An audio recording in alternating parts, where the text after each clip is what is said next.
Hello everyone, welcome to my YouTube channel Crack Economics and Statistics. This is Professor Atman Shah. I teach economics at St. Xavier's College, Ahmedabad, India. In this video, I am going to discuss how to perform the normality tests in SPSS. To find more videos on SPSS, statistics and economics, you can subscribe to my channel and don't forget to press the bell icon. We know that normality assumption plays a vital role in the data analysis. We go for parametric tests if the data is normally distributed. Otherwise, we use non-parametric tests. But the question is how to check whether the data is normally distributed or not. There are various methods. We also use graphical method to check the normality assumption, but it is not always accurate. So it would be better if we use the statistical test to check the normality assumption.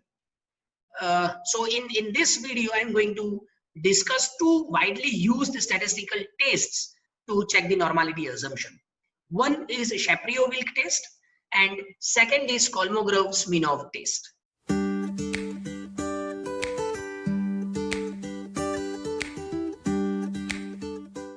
So let's begin. Here I have three variables. First is respondents. Second variable is income, which shows the income of the respondents. It is measured in $1,000 per year. It's a scale variable. So here I have selected scale in measure. Another variable is expenditure, which shows the consumption expenditure of the respondents, which is also measured in $1,000 per year. This is also a scale variable. So again, scale is selected in measure. This is the data view. So I have 15 observations or 15 respondents, and this shows the data on income and consumption expenditure. Now, to check whether this data is normally distributed or not, we first need to decide the null and alternative hypothesis. Now, in both the tests, the KS test, Kolmogorov-Smirnov test, and Shapiro-Wilk test, in both these tests, the null hypothesis is data is normally distributed. And the alternative hypothesis is data is not normally distributed. Now, to perform this test, go to Analyze, Descriptive Statistics, Explore. Again, go to Analyze, Descriptive Statistics, Explore. Click on Explore. You will see this dialog box on your screen. So what is our dependent variable? Income and consumption expenditure both. So select these two and move them to this dependent list box because we want to check the normality assumption for these two variables. Now click on plots. Here we have the option, this normality plots with tests.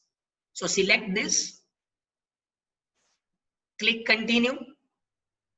If you see here in this display box, then SPSS asks you whether you want both the results, whether you want only statistics or you want only plots. So we go for both, that is statistics and plots both. So simply click OK. The output will be generated in the output window. So here you can see the output of these two tests and descriptive statistics. The first table shows the summary. So we have 15 respondents. There are no missing cases.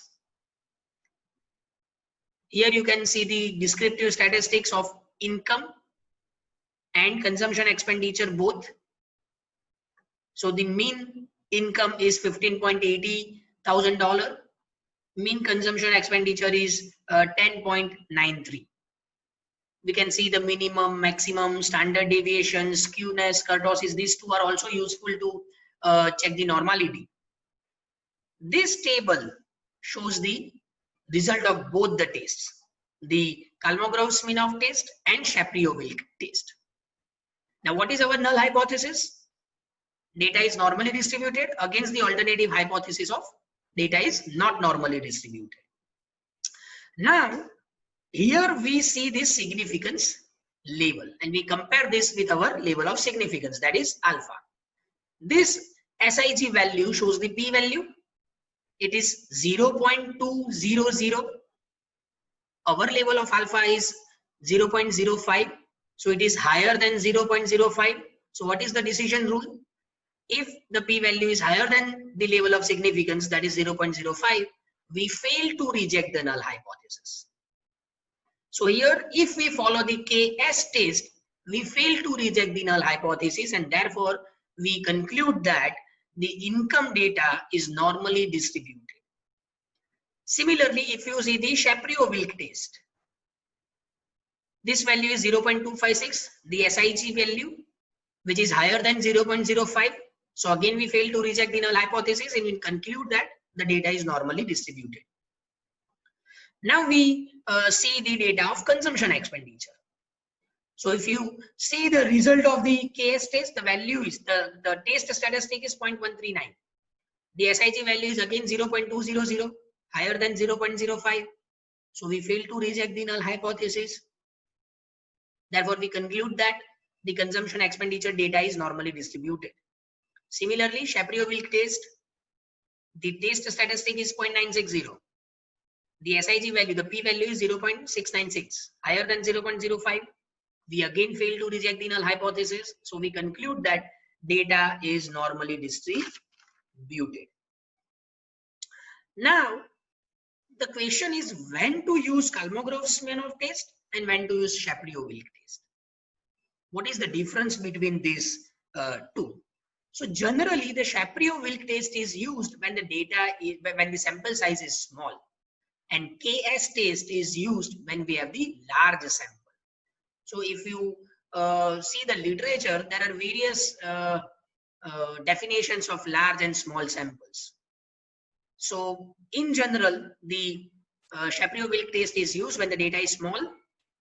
So when your data is less than 50 or less than 100, and KS test, the Kolmogorov-Smirnov test, is used when the data is large.